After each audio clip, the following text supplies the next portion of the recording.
Friday. Where have you been? Coming up, Kate Hudson, Nicole Kidman, Penelope Cruz, Dame Judi Dench and Daniel Day-Lewis. That is A-List. Hello, first here's Lindsay in Leicester Square at the world premiere of 9. It's a cold, blustery December evening and I wish I'd remembered my gloves, but we're here in Leicester Square for the premiere of 9. Now think Moulin Rouge, think Chicago, and you're along the right lines. Some great stars turning out for this one as well, so I'm looking forward to meeting the likes of Penelope Cruz, Nicole Kidman, we've got Kate Hudson, daughter of Goldie Hawn of course, and my favourite, Daniel Day-Lewis, Oscar winner, and you'll spot there's a few more there, can't wait to meet them. And if you thought the A-listers might not hang around on the red carpet, you'd be wrong. Everyone was getting behind the movie. I really wanted to work with Rob Marshall. I've been a very big fan of musicals since I was a little girl and I wanted to do one, but they are very hard to find. And I knew that Rob was the best possible person in the whole world to do it with. We all had a lot of fun and a really wonderful time working with each other. And obviously the cast was, I mean, for me, I felt honored to be able to work with all these beautiful women and Daniel, and I learned so much, and it was a wonderful experience. What was it that attracted you to this movie? Rob Marshall. It's a very easy question to answer. It was Rob. It was Rob. I'm not really a great follower of musicals, and I loved the old ones, the Fred Astaire films. I used to love those, but in recent times it wouldn't really be something I tend to be drawn towards. And then I saw Chicago and I thought, oh, that's really something. I was really knocked out by that, and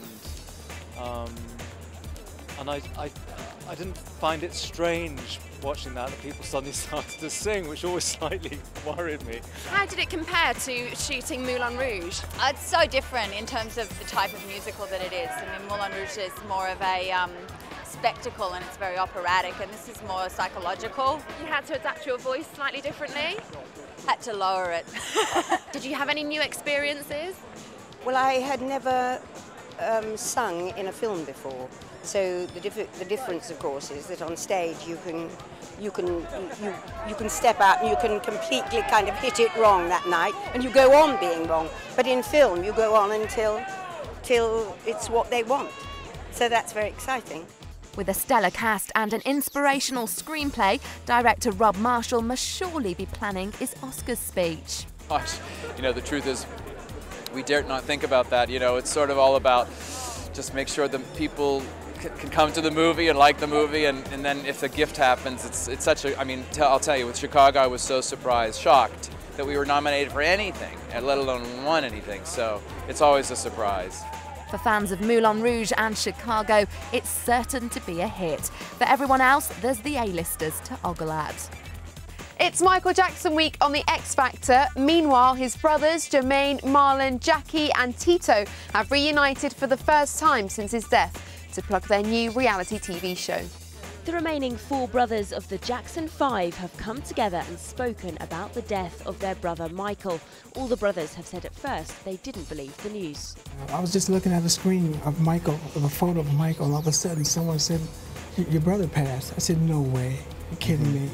And I called my mom, she said, "It's true." Actually, my son called me and asked me, "What's it true what he's hearing on television?" And I said, "What have you heard on television?" He said, Michael was rushed to the hospital, and my mom had called me and said, "You better get down here."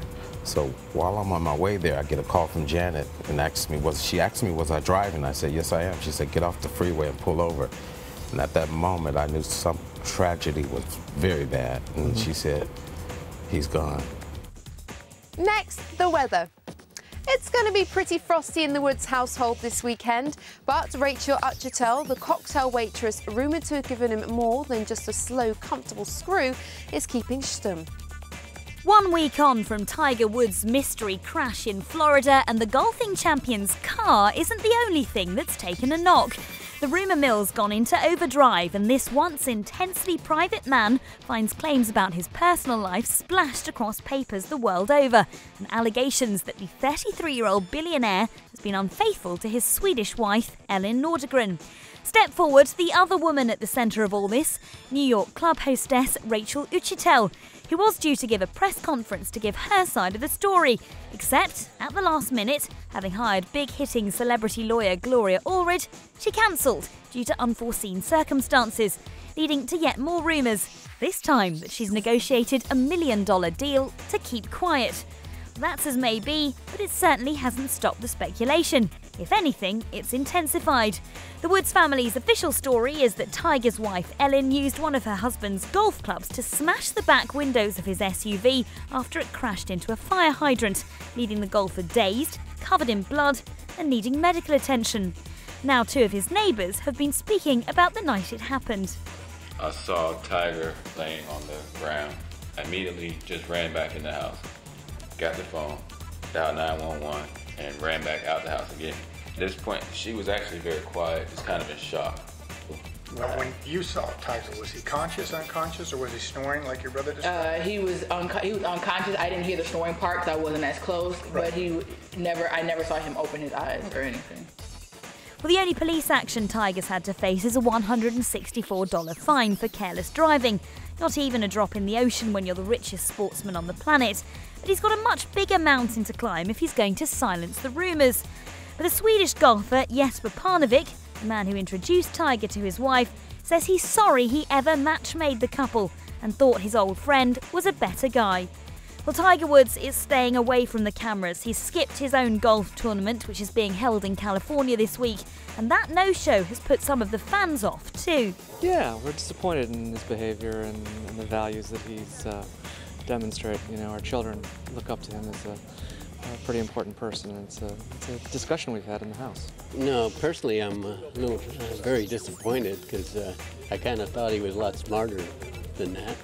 Attendance is down considerably on last year, but many believe the once squeaky clean Tiger Woods deserves another shot. Coming up, Ava Green makes me tingle. After Jack Frost and Multiplicity, someone hires Michael Keaton and Zac Efron embraces. Oh, Zac Efron.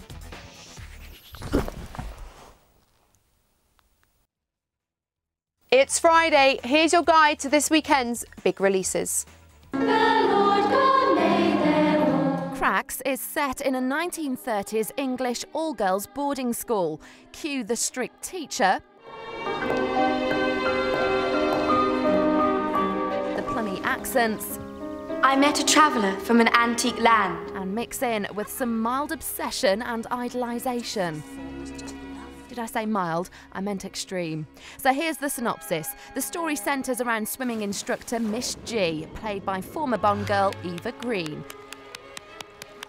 It seems the bar has been raised, Bradfield. She's a trendy, immaculate, iconic power figure, and the pupils hang on her every word. You are certain to come across crocodiles.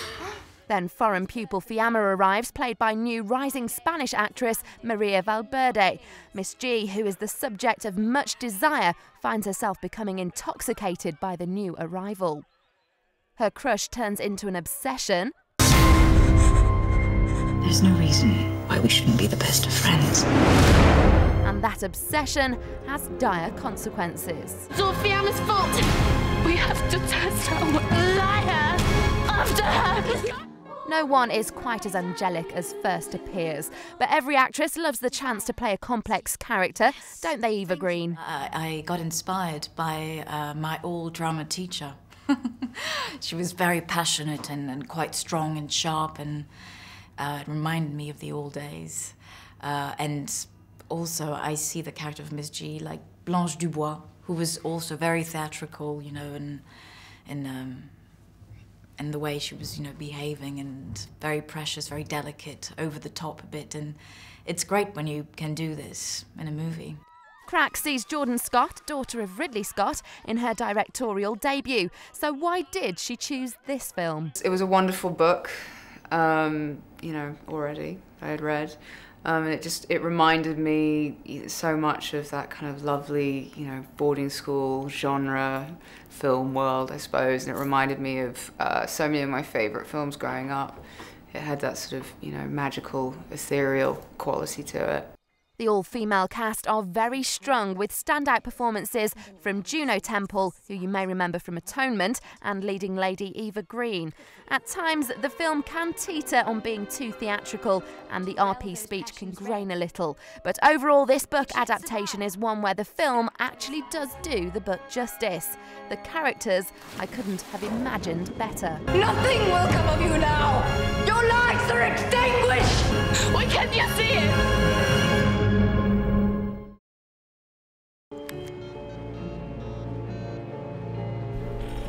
His most famous roles include a superhero, a nightmare tenant, and who could forget his underworld bio-exorcist. But Michael Keaton's ensured he has ultimate control over his latest one. That's because, as well as taking the lead in The Merry Gentleman, the Hollywood legend got behind the camera to make his directorial debut.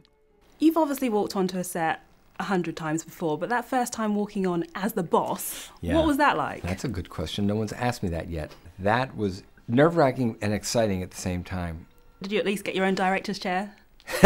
You know, I did, and the joke was I don't think I ever got to sit in my director's chair. I don't really, you know, you've been on film sets, so you know everyone works off a monitor, and I don't know that I'll ever do that. Maybe I will. Here, the former Batman and Beetlejuice star is the mysterious Frank. You got a lovely place here, you know. I'm gonna take a little look around and do a little more shopping, and you can get back to, you know, your work. Okie doke. And admits he did have some reservations about the character. He was a professional killer or a hitman, and that has been done to death in films, and I definitely thought about that and didn't have much interest at the beginning. But when I was reading the script, he doesn't speak, I don't think, for like the first 8 or 10 pages or something like that, a long time. And I remember thinking, getting excited reading it as an actor, just thinking, this is going to be interesting. He's not going to speak for the whole movie. And then I thought, okay, now a hitman who also can't speak, that I might be able to do something with. An assassin who very nearly bumps himself off, but is saved by Kate, aka Scottish actress Kelly MacDonald. Mr. Logan! Looks like he has pneumonia. He'll be fine. The film follows the two lonely souls as they're brought together, despite the pursuit of an eager policeman and Kate's estranged husband. Thanks again. Found a girl under a tree. Sorry. No, it was a joke. It's dumb. You find presents under a tree. I found a girl under a tree. Wow. You must have been a very good boy. There is a beautiful stillness to the feature thanks to the sparse dialogue and exceptional performances from the entire cast.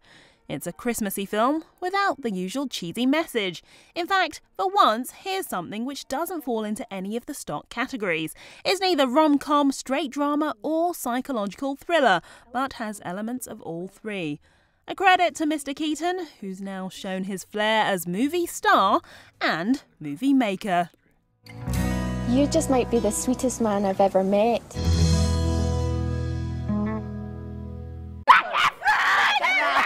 Millions of girls fell in love with Zac Efron as Troy Bolton in High School the Musical, but with his latest film, the 22-year-old tries to shed off his teen heartthrob image. Instead of a dancing and singing high school kid in period drama Me and Orson Welles, Efron plays Richard Samuels, an aspiring actor who lands a role in Welles's 1937 Mercury Theatre production of Julius Caesar in New York. But Richard's delight is soon overshadowed as he finds out what it really means to be working under the famous impresario. I thought you were out somewhere learning your lines. Oh, I know my lines. Go to the gate. Somebody knocks. Sir, it is your brother, Cassius. Is he alone? No, sir, there are more with him. Not more with him. Mo with him, the plural. This is Shakespearean verse we're speaking. You think you can arbitrarily change the words of the world's greatest playwright because you're not comfortable with them? Almost nothing that reminds us of Zac's earlier roles. Even his love interest is an older woman. I discovered this exquisite little place in the village. Would you let me take you there tonight after rehearsal? It's open late. Well, that's a wonderfully generous offer, Joe, but I've already got a date with Richard. It was a whole different challenge, and it sort of took me out of that my element there and knocked me back a bit. I learned a lot, and it was fun. I mean, I got to work with some amazing actors. I got to work with Richard Linklater. I was shocked I even got the opportunity. It was a big risk for them. I'm so happy they chose me. I'm so happy. But so far it looks like the gamble has paid off. The critics are pleased with his performance, and it turns out Zach has even become a source of inspiration for his fellow cast. So I've been working on my dance moves. Zach's shown me a couple of moves, that sort of thing. You know. Yes, and I've been working on the songs. So, you know, High School Musical 4, hopefully. Thanks to Efron mania, it's easy to overlook the other actors, in particular Christian McKay, who delivers a brilliant performance as Orson Welles. The sets from my sketches. Every moment of this show is mine, Sam. The concept is mine. It existed long before you came on board. John will vouch for that. You did a fine job in a technical capacity, and I'm sincerely grateful for your help as a carpenter and draftsman. A carpenter? You insult me, Mr. Orson Welles. However, it's the young actor who's grabbing the spotlight. Zach's image change could be quite a risky move, but we're curious to see what the future holds for his career and if he manages to make the leap to serious adult actor. And perhaps even become the next Leonardo DiCaprio. Well, they already have one thing in common at least. Tell me who you are. Have a great weekend. We'll be back on Monday with whoever gets kicked off the X Factor. So that's me and Daniel from the X Factor. If you're watching from the Netherlands, happy Sinterklaas for tomorrow. You see me in my socks. He obviously saw me in my socks. How embarrassing.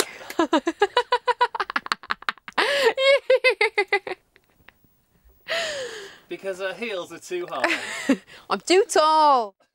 Gotta take my heels off. Look at that. Do do do do do do do. Wow. Oh, Zac Efron.